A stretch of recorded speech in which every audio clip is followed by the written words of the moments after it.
Esta segunda sesión lleva por título La utilidad de la actividad de los servicios de atención al cliente para mejorar los programas de educación financiera. En esta sesión el ponente encargado será don Fernando Tejada, que es director del Departamento de Conducta de Entidades del Banco de España.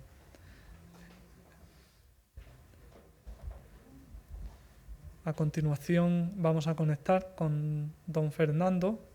Sin más dilación le doy paso a don Fernando. Cuando quiera, don Fernando. Muy bien, muchas gracias. Muy buenos días a todos, tanto a las personas que tienen la suerte de estar presentes en Málaga en directo en este acto, como a todo el mundo que se ha conectado a través de, pues bueno, de sistemas virtuales, ¿no? Esto deseamos todos que el año que viene este mismo congreso, que ya se está convirtiendo en un clásico, pues bueno, lo podamos tener de manera presencial y podamos disfrutar no solo de las ponencias, sino también del networking que implica el poder estar unos con otros. Bueno, yo estoy encantado de venir a Dufinet, creo que he venido a todos los congresos y ¿por qué? Pues porque entendemos que Dufinet es una iniciativa de hecho pionera de la educación financiera en España, es previa al plan de educación financiera del Banco de España y de la Comisión Nacional del Mercado de Valores, y en este sentido, pues venir al congreso que organiza cada año Dufinet, pues es no solo un placer, sino que es un honor, ¿no? Y máxime cuando detrás del congreso también está pues un binomio como es el de CECA Funcas, que tiene una vinculación muy clara y muy directa con la educación financiera, no solo de estos últimos años, sino que, bueno, en general, tradicionalmente el sector de las cajas de ahorros ha sido un sector muy presente en la educación financiera, en llevar de la mano a los clientes, a los ahorradores y a los inversores, y en este sentido, pues bueno, iniciativas tan lejanas en el tiempo como el Día del Ahorro, que fue hace unos días, pues son de recordar y de alguna forma son precursores de eso que hemos inventado ahora del Día de la Educación Financiera, ¿no? Bueno, me alegra sobremanera hablar después de Carlos Trías, en primer lugar porque es un excelente profesional y un buen amigo, ¿no? Hemos compartido silla en muchos foros, pero sobre todo me alegra porque ha puesto el acento sobre una serie de cuestiones que me parece que tienen una importancia capital. Ha hablado, especialmente en la última parte de su intervención, de prudencia, de diligencia, de responsabilidad y de transparencia, ¿no? Y de esto va la educación financiera, ni más ni menos. Va de crear ciudadanos, de dar medios para que los ciudadanos sean más responsables, más prudentes y más diligentes en la toma de sus decisiones, y también, y sobre esto hablaré más adelante a lo largo de la ponencia de hoy, de cómo las entidades tienen que ser también especialmente transparentes en el trato con sus clientes, ¿no? Aprovecho también, ya que Carlos lo ha mencionado, que efectivamente coincido con él en que la educación financiera adquiere una importancia capital en el sistema educativo, y en ese sentido, pues bueno, no solo nosotros, sino la mayor parte de los países se han ido desarrollando iniciativas de educación financiera en los colegios, que inicialmente han comenzado sobre todo en las etapas de educación secundaria, pero que ya se están desarrollando efectivamente hacia la educación primaria, tal y como decía Carlos, ¿no? Nosotros, en el contexto del plan de educación financiera, estamos ya avanzando para tratar de bueno, facilitar, al igual que hacemos en el caso de la educación secundaria, materiales didácticos y formación a los profesores para que efectivamente puedan empezar con esa educación temprana, que al final pues es la mejor educación, ¿no?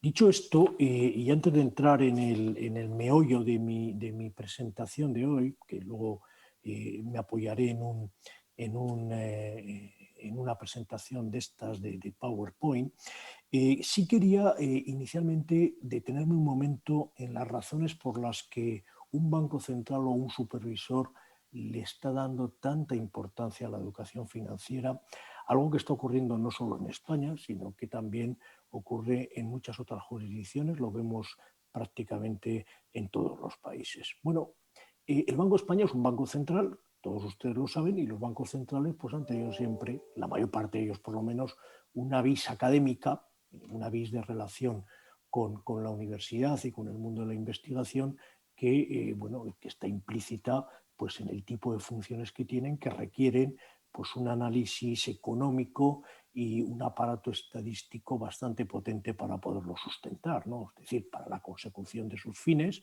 básicamente la estabilidad de precios y la estabilidad financiera, pues los bancos se tienen que dotar de una vis académica y en este sentido pues nosotros tenemos el orgullo de tener un servicio de estudios de un prestigio, creo yo, incuestionable, pero muchos otros bancos centrales han ido por caminos similares. Es decir, que ya hay un primer punto de acercamiento de los bancos centrales a todo lo que tiene que ver con el estudio y la investigación, y la educación financiera no es otra cosa que esto, ¿no?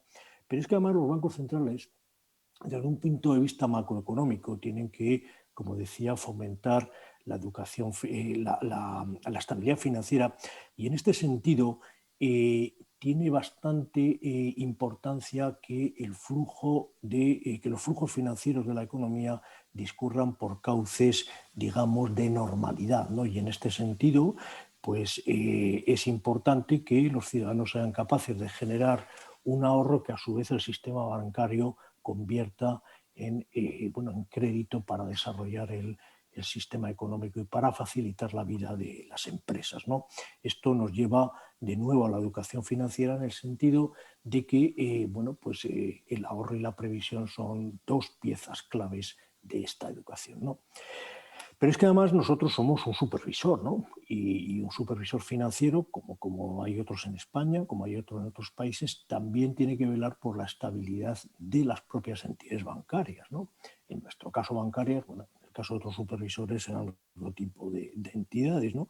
Y esto pasa necesariamente porque las entidades se comporten adecuadamente con sus clientes, ¿no? Algo que yo creo que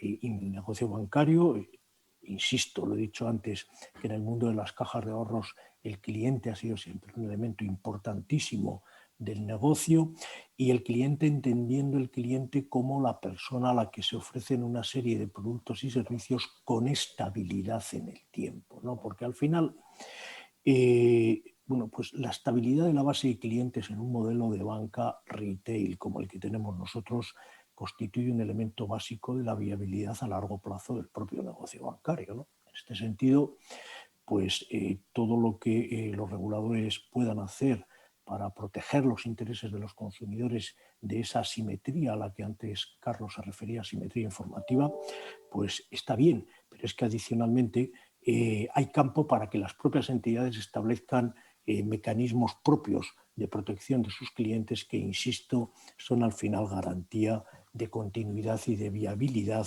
del propio negocio y de las propias entidades en el futuro.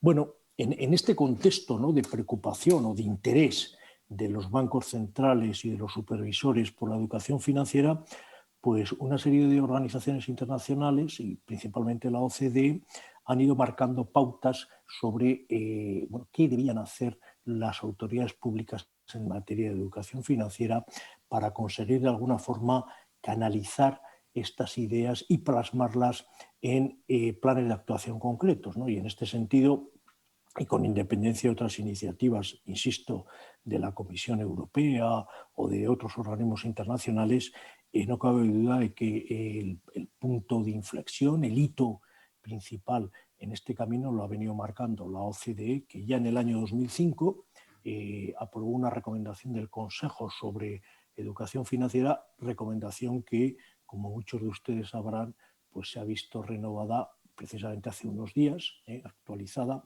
ahora en octubre de 2020, tras haber sido pasada por el Comité de Mercados Financieros y por el Comité de Pensiones, de Sistemas Ocupacionales de Pensiones. De modo que la recomendación del Consejo de la OCDE está renovada y incide en algunas de las cuestiones a las que me he referido con anterioridad y a las que ya se refería a la recomendación del año 2005. Si ustedes la leen, se les recomiendo la lectura, está disponible en el web de la OCDE, si alguno la necesita, pues yo estaré encantado de proporcionársela.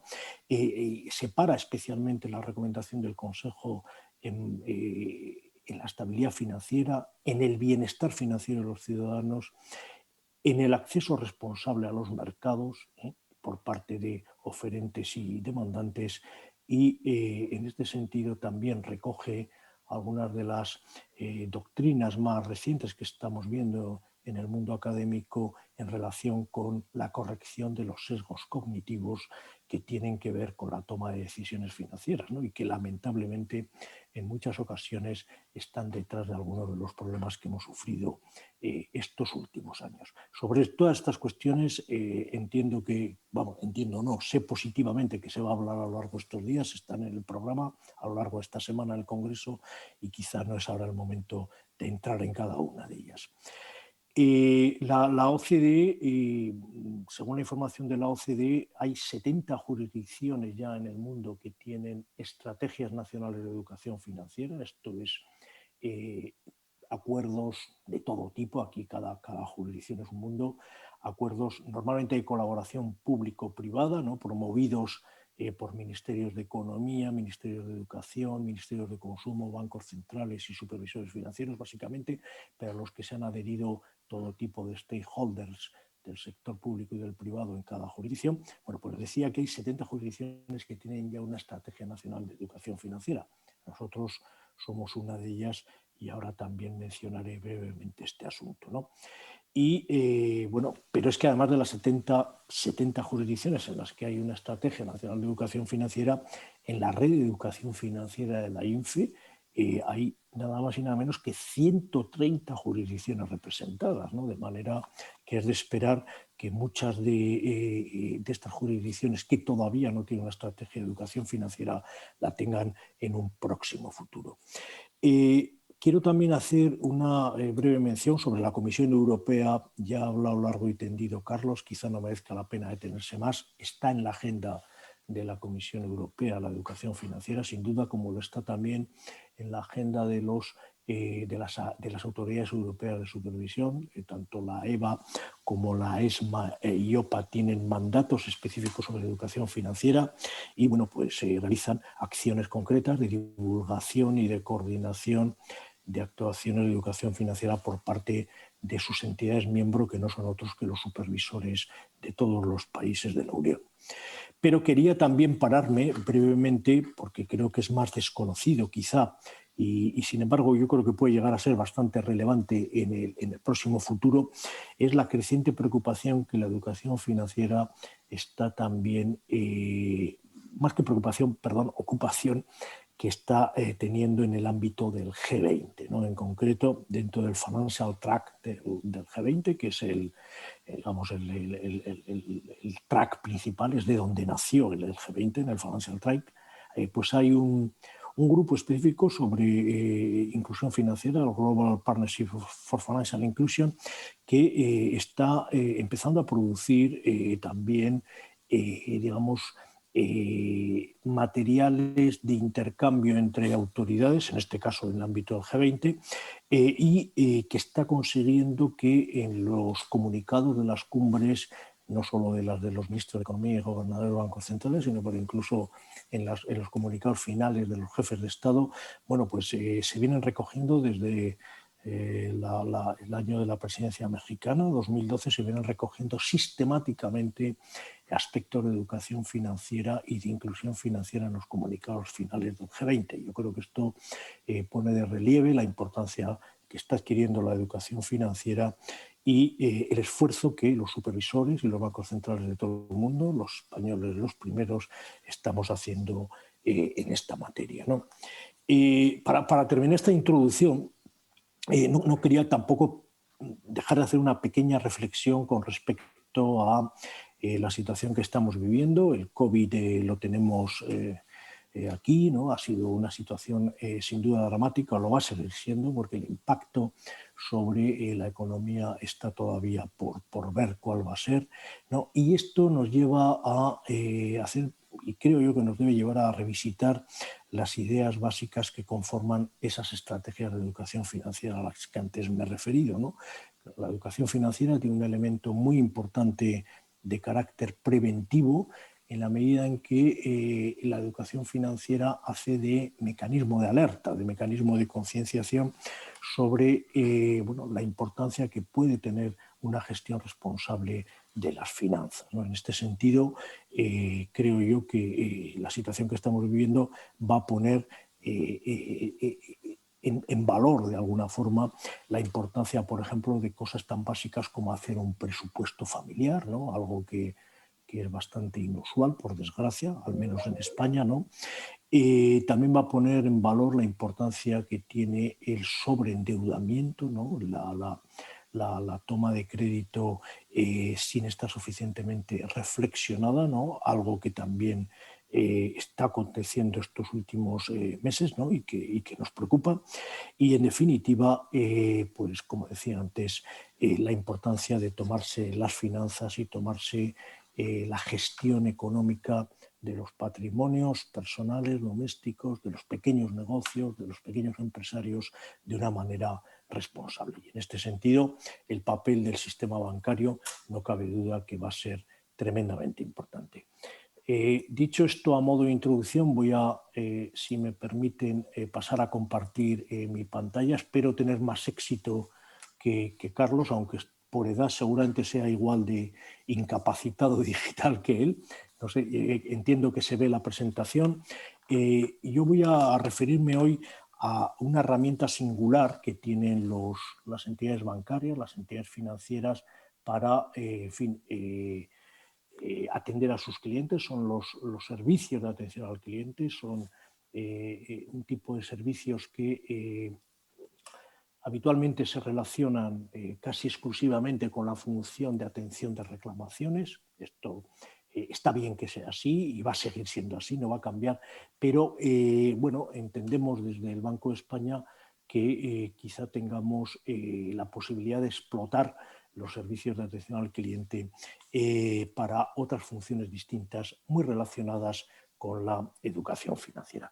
Previamente voy a pararme un momento por si alguien no lo conoce, por centrar las cosas. En España la estrategia de educación financiera, es decir, la implantación de aquel modelo de la OCDE que está implícito en las recomendaciones de 2005 y 2020 a las que me he referido, se materializó en un plan de educación financiera que nace en el año 2008 y que bueno, pues ha sido renovado ya por 3 ocasiones. El año que viene toca renovarlo de nuevo y en el que básicamente los promotores somos el Banco de España y la Comisión Nacional del Mercado de Valores.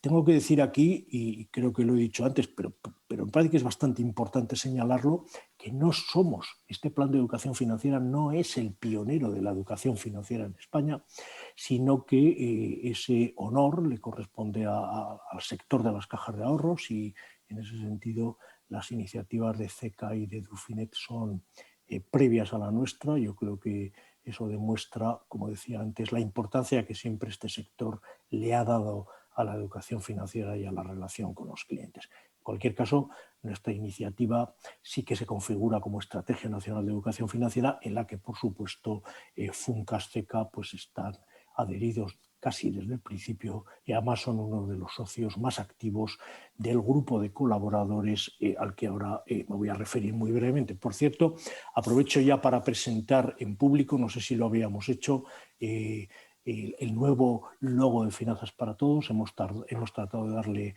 una imagen más fresca, más juvenil. Para aquellos que conozcan el antiguo, básicamente hemos mantenido los colores y hemos mantenido la marca Finanzas para Todos, pero hemos tratado de buscar una aproximación más acorde con los tiempos y más acorde con la modificación del web Finanzas para Todos en la que estamos en marcha.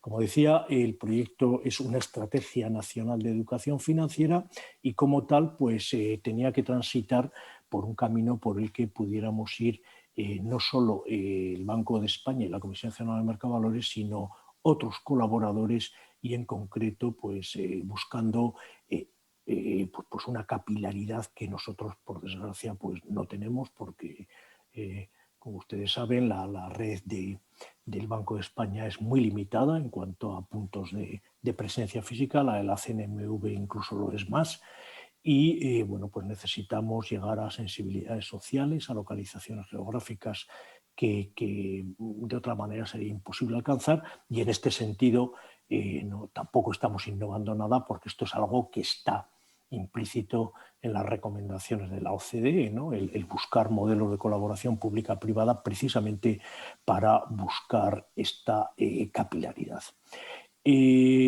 Otro de los principios de esta estructura de la Estrategia Nacional de Educación Financiera es que el Banco de España y la Comisión Nacional del Mercado de Valores no han querido ni quieren interferir nunca con la esfera educativa. Es decir, que entendemos que la educación es una cosa muy seria, que la tienen que hacer profesionales de la educación. Nosotros no lo somos. A lo más somos padres de familia, ¿no? Y algunos quizá ni eso, o a lo mejor somos malos padres de familia para estas cosas, ¿no?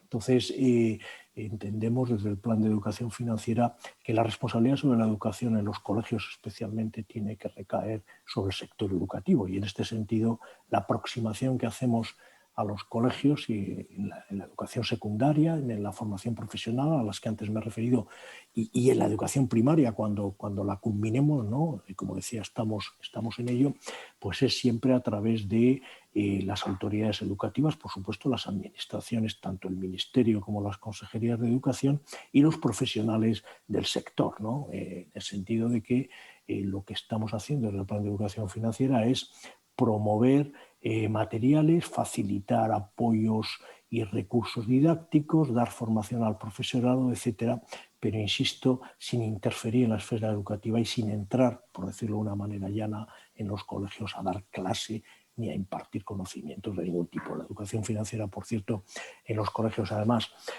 no se plantea como una asignatura independiente, sino que, de acuerdo con la ley de educación, pues es una competencia transversal que aparece en varios puntos de las competencias que tienen que adquirir nuestros adolescentes y nuestros niños en los colegios. Y finalmente, otra facilidad que nos da esta estructura capilar de la educación financiera es que, bueno, a través de la existencia de un código de conducta muy estricto para las entidades colaboradoras, estamos consiguiendo, espero que estemos consiguiendo, desligar la educación financiera de los intereses comerciales, de los intereses de marca, de posicionamientos en el mercado o en general de la obtención de cualquier retorno por parte de quien la imparte. Esto es un tema que también está implícito en todas las recomendaciones internacionales sobre educación financiera, que todos los planes de educación financiera, todas las estrategias nacionales han asumido como propias, y que además que es como tiene que ser, ¿no? Es decir, mal haríamos si la educación financiera persigue un fin en sí mismo de tipo comercial, de tipo marca, de tipo reputación, de tipo posicionamiento, ¿no? La educación financiera debe entenderse con un objetivo más a largo plazo, más global, más de bienestar de los ciudadanos y de la sociedad, de adecuado funcionamiento del sistema financiero y, en definitiva, de mayor estabilidad financiera. Bueno, por lo demás, el plan de educación financiera se despliega en una serie de acciones de diferente tipo, ¿no? Quizá las más conocidas son los portales web. Yo aquí he señalizado el web de Finanzas para Todos, que me parece básico, como decía, lo estamos reformando. Me ha parecido oportuno también señalar el portal del cliente bancario nuestro y por supuesto, no voy a dejar de citar la importancia que tiene también el área del inversor de la Comisión Nacional del Mercado de Valores, ¿no? Como decía, también hay un programa escolar que llevamos ya desarrollando durante 10 años, ¿no? Y que, como decía antes, está hecho en absoluta colaboración con las autoridades y las administraciones educativas, del mismo modo que un concurso de conocimientos financieros que de alguna forma también está ligado a este programa escolar y que tiene carácter anual, ¿no? Bueno, hay otros tipos de recursos educativos y de investigación, bueno, desde las fichas de economía familiar que están disponibles en el web Finanzas para Todos, a los propios premios Finanzas para Todos, ¿no? que tratan de premiar la labor de los colaboradores, bueno, Funcarceca fue premiado en el año 2019 con uno de estos premios, pero además trata también los premios de buscar nuevos colaboradores, ¿no? Porque el plan, en este sentido, el plan de educación financiera no está cerrado, tiene vocación de crecimiento y bueno, pues estamos abiertos a sugerencias de todo tipo de agentes sociales para establecer acuerdos de colaboración y para que se puedan subir a este plan y a esta Estrategia Nacional de Educación Financiera. Y quizá por su importancia también me gustaría resaltar la encuesta de competencias financieras. Evidentemente, cualquier estrategia de educación financiera necesita un instrumento de medida de los conocimientos de los que parte la población y además necesita que esa medida se renueve cada cierto tiempo. Nosotros hicimos un primer ejercicio de valoración de medición de las competencias financieras de los españoles en el año 2016, ¿no? Es algo que probablemente tengamos que empezar a pensar en una revisión, han pasado ya 4 años. Y bueno, la encuesta de conocimientos financieros está también disponible para todos ustedes, muchos la conocerán, pero sobre todo nos han permitido extraer algunas conclusiones que seguro en la renovación del plan que tenemos que hacer el año que viene nos van a orientar en cuanto a los públicos objetivos, las herramientas que utilizamos, las áreas de interés a las que estamos accediendo. La encuesta de competencias financieras nos ha puesto blanco sobre negro sobre una realidad que, por desgracia, nos temíamos que iba a ser, como la encuesta nos ha demostrado, ¿no? El conocimiento de los españoles de materias financieras pues, es deficiente, como lo es el de otros países. Vaya por delante que esta encuesta de conocimientos financieros sigue un patrón similar al que ha marcado la OCDE y que ha servido para que en otros países se hagan encuestas similares con resultados también pues que dejan que desear, ¿no? Desgraciadamente, pues los conocimientos que tienen los españoles de cuestiones tan básicas como las 3 preguntas clásicas de las encuestas de conocimientos financieros, esto es la inflación, el interés compuesto y la diversificación de riesgos, pues los niveles de contestación pues son bajos, ¿no? En el caso de las 2 últimas por debajo del 50%, y además preocupa, o nos preocupa, por lo menos a nosotros especialmente, que esos niveles de conocimientos no son más altos en el caso de los adultos jóvenes que de los adultos, ¿no? Esto es algo que nos preocupa porque nos hace ver que las generaciones de jóvenes actuales pueden estar insuficientemente preparadas ante un mercado financiero que cada vez es más complejo, ¿no? Esto nos ha llevado a reforzar nuestras herramientas de acción en el caso de, como decía, los jóvenes adultos, estudiantes universitarios y jóvenes que acceden al mercado de trabajo, donde bueno, pues probablemente hay un esfuerzo que hacer en materia de educación financiera. Quiero aquí también llamar la atención sobre una cuestión que a mí me preocupa especialmente, ¿no? y que además machaconamente vengo diciendo en todos los foros donde voy, ¿no?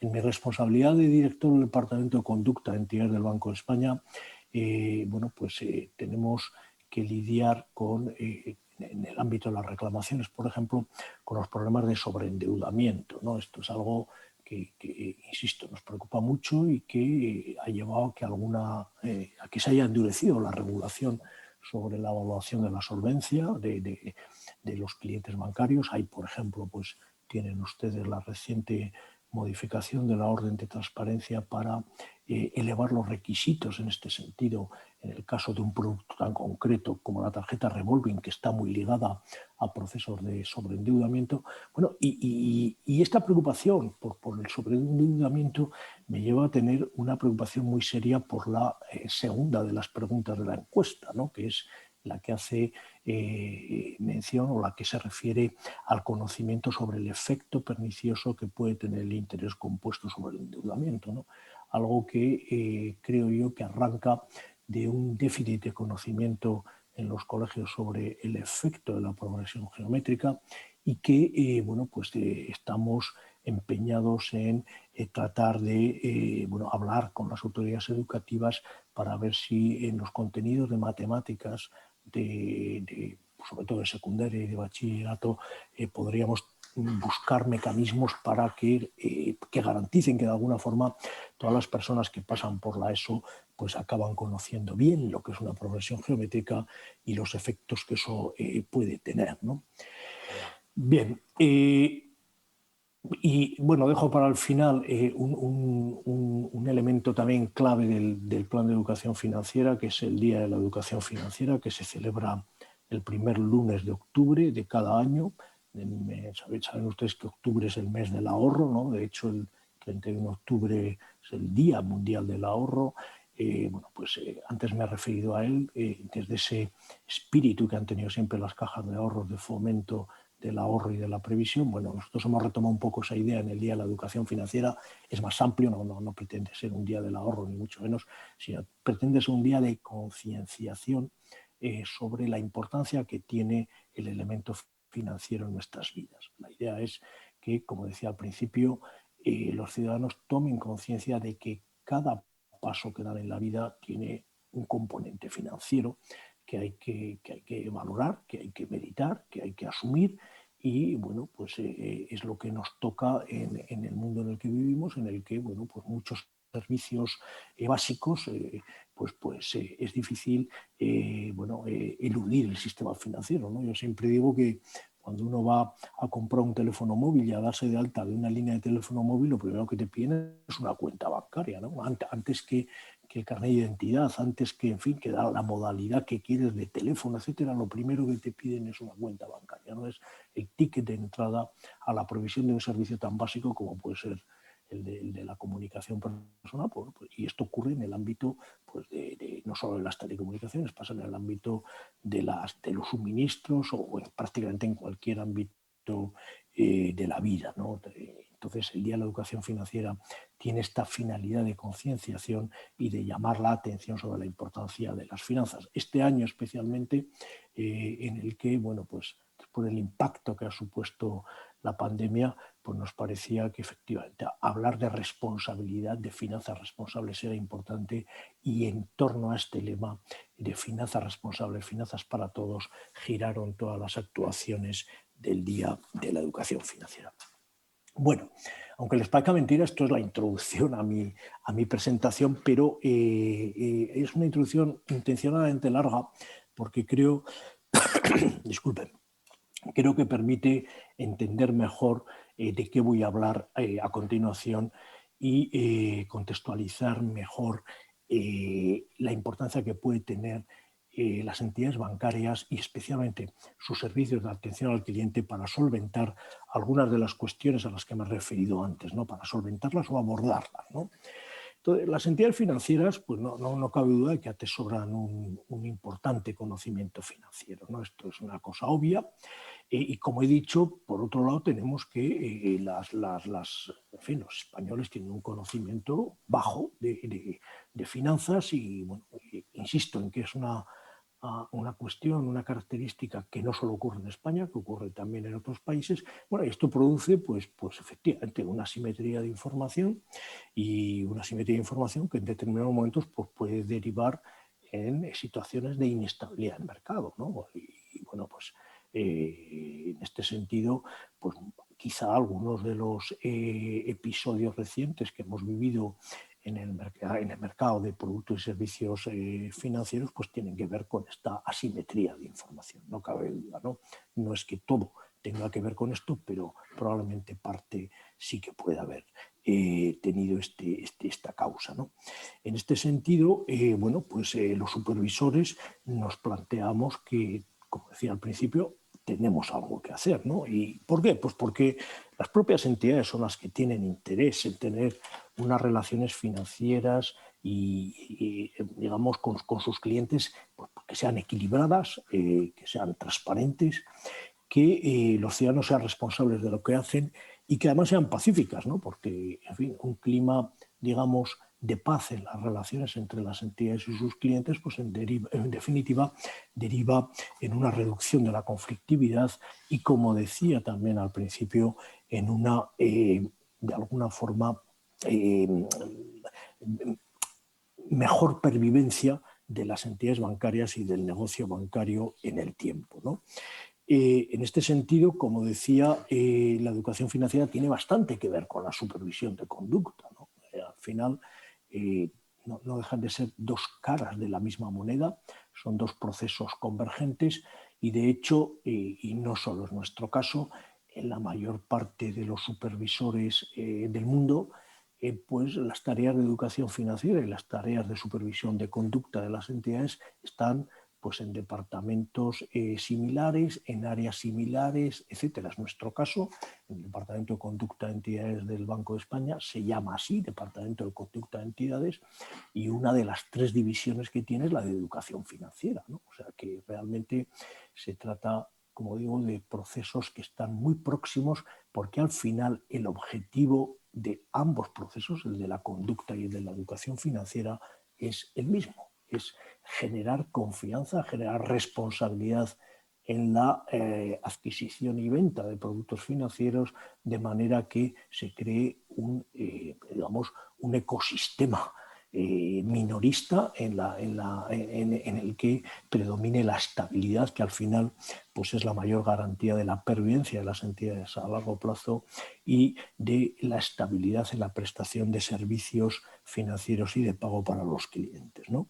Como digo, entonces, dos caras de la misma moneda, y de nuevo de aquí viene el interés de los supervisores por esta materia. Bueno, las entidades financieras, no cabe duda de que tienen bastantes ámbitos de actuación con sus clientes que tienen que ver con la educación financiera. Bueno, pues la mayor parte de las entidades, bueno, aquí el congreso está organizado por Edufinet, que al final es una iniciativa, por decirlo de alguna manera, del mundo Unicaja, ¿no? Bueno, pues hay muchos bancos, muchas entidades financieras que tienen iniciativas propias de educación financiera. Habitualmente están canalizadas a través de, pues, en el caso de las cajas de ahorros, básicamente a través de las fundaciones. En el caso de los bancos, pues a través de las áreas de responsabilidad social corporativa o similares. En fin, en esto los modelos son diferentes, ¿no?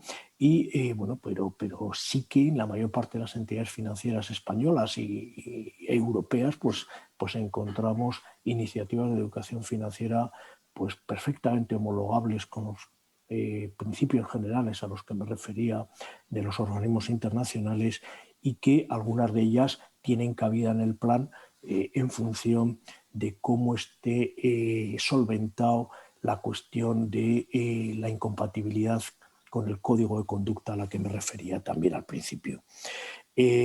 También es un ámbito importante de formación financiera para los ciudadanos el ejercicio del préstamo responsable, ¿no? El ejercicio del préstamo responsable, en definitiva, supone no solo analizar la solvencia del cliente que acude a pedir un préstamo o una tarjeta a una entidad, sino también hacerle ver a este cliente que efectivamente su situación financiera le impide asumir ese crédito. Esto es el préstamo responsable. O sea, el préstamo responsable se ejerce no solo en interés del propio cliente, sino que también se ejerce en el interés de la propia entidad. Esto es importantísimo, ¿no? Esta doble faceta del préstamo responsable. No cabe duda también de que un ámbito en el que las entidades bancarias y las entidades financieras en general hacen y tienen ocasión de educar financieramente a sus clientes es a través de la información precontractual, que no es otra cosa que la explicación adecuada de las ventajas, de los inconvenientes, de las características del producto o del servicio que quieren contratar, ¿no? Esto tiene también un punto claro de educación financiera en el que las entidades deben implicarse, ¿no? No solo se trata de proveer información precontractual como un mecanismo de defensa para el banco, para el fondo de inversión, para la empresa aseguradora que está en ese momento vendiendo una póliza, una participación o un depósito, sino que se trata también de enseñar al cliente si el producto es adecuado para su nivel, pues no sé, de renta, de vida, de conocimientos o para la necesidad concreta que quiere cubrir. Del mismo modo, las explicaciones adecuadas, que es una obligación genérica que está en la regulación financiera, ¿no? Y que tiene mucho que ver con esto que acabo de decir respecto a la información precontractual.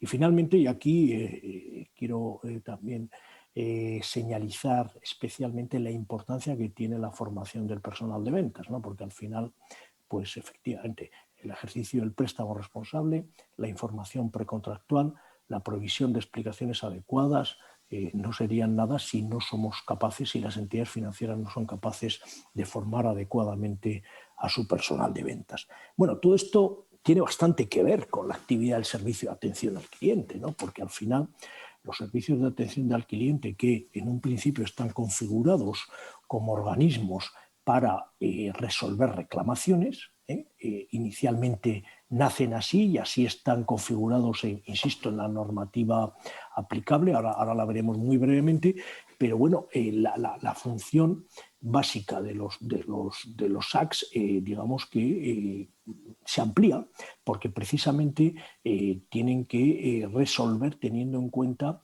pues todas estas cuestiones a las que me he referido, ¿no? Es decir, si la entidad ha sido responsable al conceder el crédito, si la información precontractual fue adecuada, si se dieron las explicaciones, etcétera, etcétera, ¿no? En este sentido, las reclamaciones que resuelven los SACs son vinculantes para la entidad bancaria, de ahí su importancia.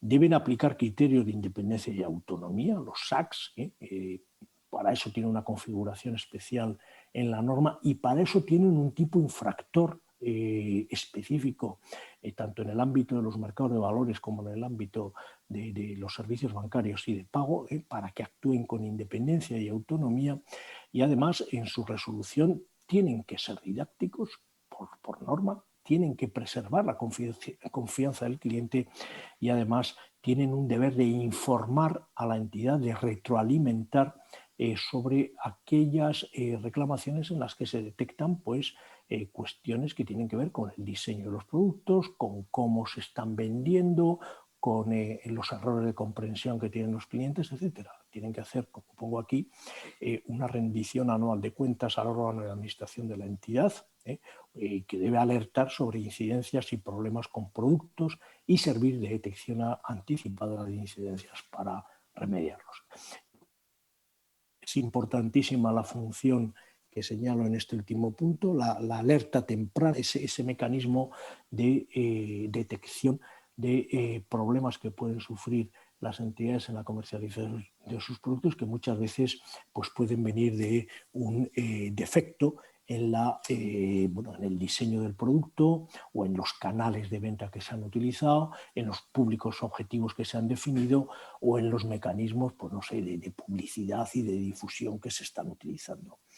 Los SACs, precisamente por esta función tan importante que tienen, los servicios de atención al cliente y defensores del cliente, todo lo que estoy diciendo sobre los servicios vale para los defensores.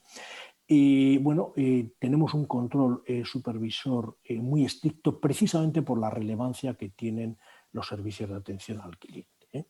Como decía antes, esa relevancia lleva a que tengan un tipo infractor específico. Es el único departamento, el único órgano de un banco, salvo los órganos de administración superiores, por supuesto, pero digamos de toda la línea del organigrama del banco, de cualquier entidad financiera, el único organismo, el único departamento, la única unidad, llámenle como quieran, que tiene un tipo infractor propio es el SAC. Hay en la Ley de Ordenación y Disciplina Bancaria, por ejemplo, hay un tipo que es el mal funcionamiento, la inexistencia o el mal funcionamiento del SAC. Esto, insisto, que es bastante genuino y que esta genuidad viene precisamente de la importancia que el legislador le da a la función que tiene el SAC.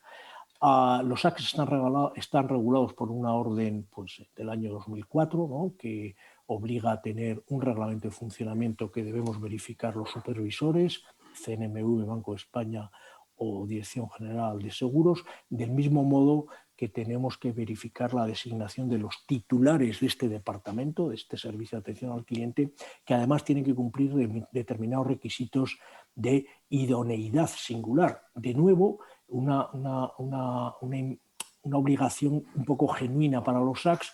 Existe esta obligación en el caso de otros organismos de dirección de las de los bancos, ¿no? Básicamente los administradores, ¿no? Pero de nuevo tenemos un titular de un departamento que tiene que cumplir determinados requisitos de idoneidad, algo que no ocurre con el resto de departamentos operativos, administrativos, de apoyo, etcétera, de una entidad financiera, ¿no?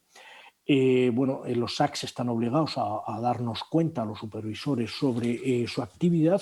En este sentido, la información que tenemos es que en 2019, por ejemplo, atendieron 472.000 reclamaciones, de las que algo menos de la mitad fueron favorables al cliente. Como saben ustedes, las que no son favorables al cliente o aquellas que no resuelven por algún problema dejan expedita la puerta para acudir a los servicios de reclamaciones de los 3 supervisores, ¿no?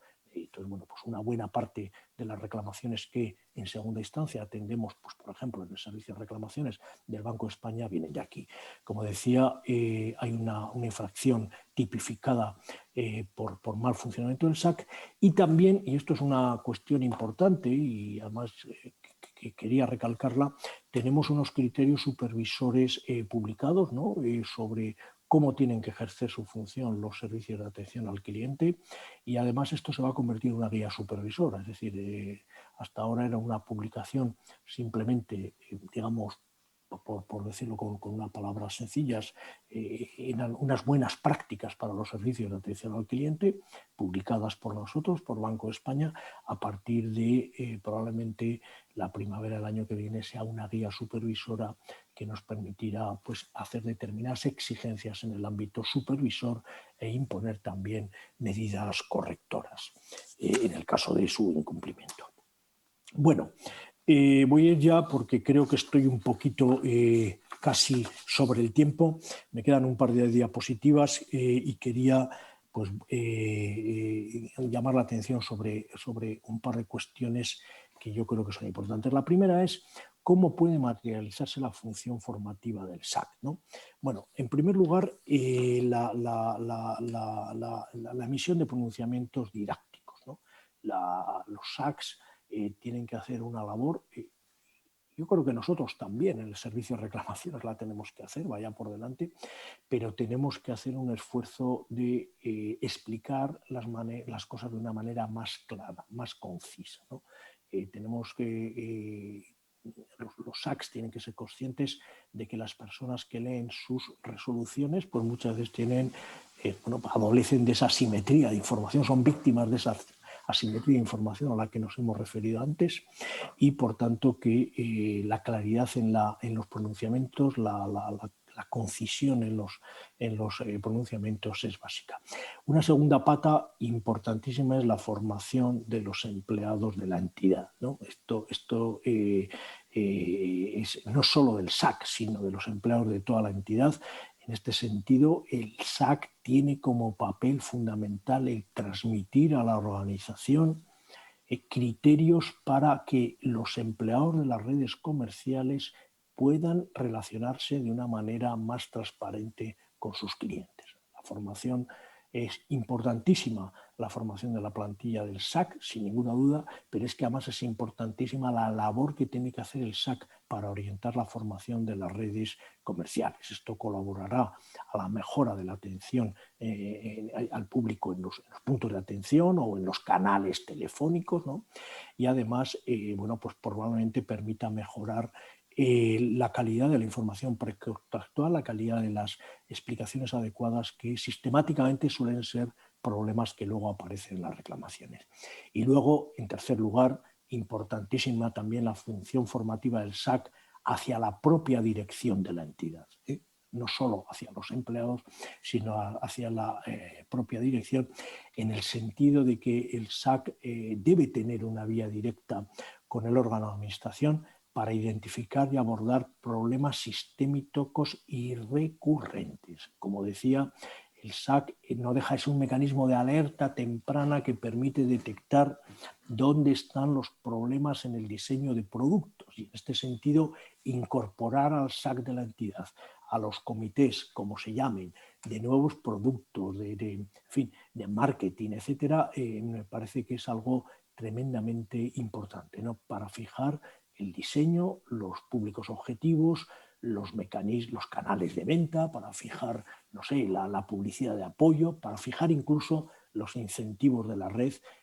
para la comercialización de estos productos. Luego, por tanto, quería resaltar esta triple función formativa de los SACs, que tiene que ver con la educación financiera de los clientes de la entidad y que está relacionada, en primer lugar, con los pronunciamientos claros y didácticos, la formación de los empleados de la entidad y la transmisión a la propia entidad, a los órganos de dirección y decisión de la entidad del conocimiento que atesoran en la resolución de esa función principal de las reclamaciones.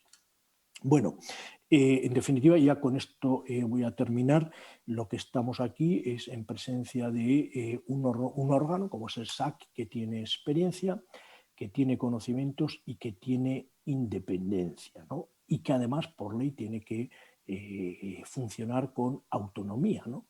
Y en este sentido, pues el SAC tiene un papel crucial para participar en la primera línea de las iniciativas de educación financiera que una entidad financiera pueda desarrollar. Por mi parte, esto es todo y ya quedo a su disposición por si tienen alguna pregunta que trasladarme. Muchas gracias. Muy bien, muchas gracias, don Fernando, por su intervención. Hemos recibido algunos comentarios y preguntas del público que paso a exponerle. En primer lugar, un agradecimiento al programa que ustedes desarrollan en el que participan los colegios, ya que nos dicen que es un ejercicio de toma de conciencia y de decisiones. Hemos recibido una pregunta también del público, en este caso la pregunta es muy concreta y nos dicen que en busca del bienestar de la sociedad, ¿cómo se pueden transformar las competencias financieras en hábitos financieros para la ciudadanía? Muy bien. Bueno, con respecto a la primera cuestión, al agradecimiento, no hay nada que agradecer, ¿no? Es nuestra obligación como administraciones públicas y somos una institución que está para servir a los ciudadanos, ¿no? Es cierto que este papel del banco se conoce poco, ¿no? Que uno en principio entiende que el Banco de España, pues bueno, se encarga de los billetes, de supervisar los bancos, ¿no? Pero es que esto es una responsabilidad nuestra también y en este sentido, pues aunque agradezco el agradecimiento, quiero resaltar que es una obligación y que además estamos obligados a mejorar. Es un programa que efectivamente yo estoy muy satisfecho de él, pero tiene mucho por ganar, ¿no? Especialmente en cuanto a su implantación, ¿no? Nos gustaría que llegara a más colegios de los que llega, ¿no? Y que, como decía antes, pudiéramos empezar a extenderlo también hacia la educación primaria. En cuanto a los hábitos, pues bueno, los hábitos pues al final es crear rutinas, ¿no? Entonces, efectivamente, ese es el gran problema, ¿no? Por eso he hablado tanto de concienciación, ¿no? Yo creo que más que pretender que los ciudadanos tengan conocimientos financieros, que los conserven durante toda su vida, que los tengan permanentemente actualizados, es, si me permiten, un poco utópico, ¿no? Nosotros podemos tener pues, un repositorio de herramientas en los webs estos a los que me he referido, en los que bueno, pues hay diferentes recursos, ¿no? para puntualmente acudir a consultar una duda o hacer una comprobación, etcétera, ¿no? Pero, claro, pretender que un ciudadano esté al día de todo lo que ocurre en el mercado financiero, pues sinceramente no tiene sentido. Ni yo mismo lo estoy como usuario de servicios financieros, ¿no? Entonces, precisamente por eso me refería a que ese bienestar financiero tiene que venir de la generación de hábitos. Y los hábitos se generan por la repetición de buenas prácticas, ¿no? En este sentido, bueno, pues nuestra batalla, insisto, es empezar por las pequeñas cosas, ¿no? Me he referido al principio de la presentación hoy a algo tan simple como hacer un presupuesto doméstico, ¿no? Bueno, pues estos pequeños hábitos, es decir, que mensualmente en una hoja de papel o en un Excel, en Finanzas para Todos hay un Excel bastante sencillo para esto, ¿no? Bueno, pues el entrar en la rutina de hacer un presupuesto familiar ya genera un hábito, y ese hábito, pues bueno, nos va a permitir saber que tenemos un colchón o que no tenemos un colchón, que hay determinados gastos de los que quizá deberíamos prescindir, que los ingresos pues, son recurrentes o no son recurrentes, por desgracia, en fin. En el ámbito del sobreendeudamiento, pues también estamos insistiendo mucho en, digamos, recetas muy sencillas, como por ejemplo, no te precipites en la toma de un crédito, ¿no? Piénsalo, ¿no? La regulación da herramientas suficientes para que puedas pensar, ¿no? Hay periodos de reflexión, ¿no? Establecidos por ley, hay mecanismos incluso en el crédito al consumo de desistimiento, ¿no? Una vez que se ha firmado. Entonces, pequeñas cositas, es decir, vayamos poco a poco para concienciar presupuesto familiar, endeudamiento responsable, eso, pensar las cosas dos veces, irnos a reglas muy básicas del tipo de que nadie nos da duros a 4 pesetas, ¿no? Como decíamos nosotros cuando éramos pequeños y teníamos duros y pesetas, ¿no? Este tipo de cosas son las que generan hábito, ¿no? Muy bien, y ya por último hemos recibido también un comentario de don José Manuel Domínguez, el director del proyecto Dufinet, que le traslado textualmente. Dice: Fernando, creo que ha sido sumamente instructiva tu intervención. En particular nos congratulamos del papel formativo que se le atribuye al SAC, a cuyo responsable tenemos incorporado en el equipo de trabajo de Dufinet. Estamos convencidos de que debe potenciarse esa faceta.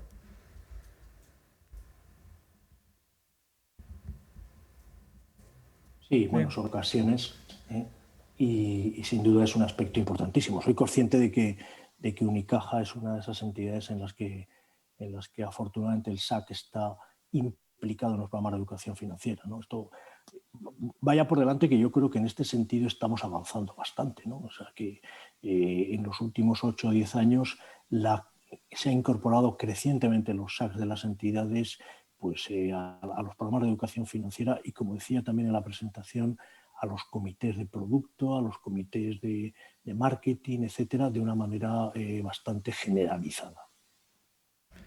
Muy bien. Hay alguna pregunta más, pero ya estamos en el límite de tiempo. Lo que podemos hacer, si le parece esta pregunta, pasarla en un momento posterior para que se resuelva ya posteriormente a esta sesión, porque tenemos una mesa redonda a continuación. Así que, una vez más, muchas gracias Pues por su participación, don Fernando. sí, encantado de recibir esta pregunta o cualquier otra que nos quieran hacer llegar a través bueno, es relativamente sencillo contactar con el Banco de España y estamos a su entera disposición. Muchas gracias.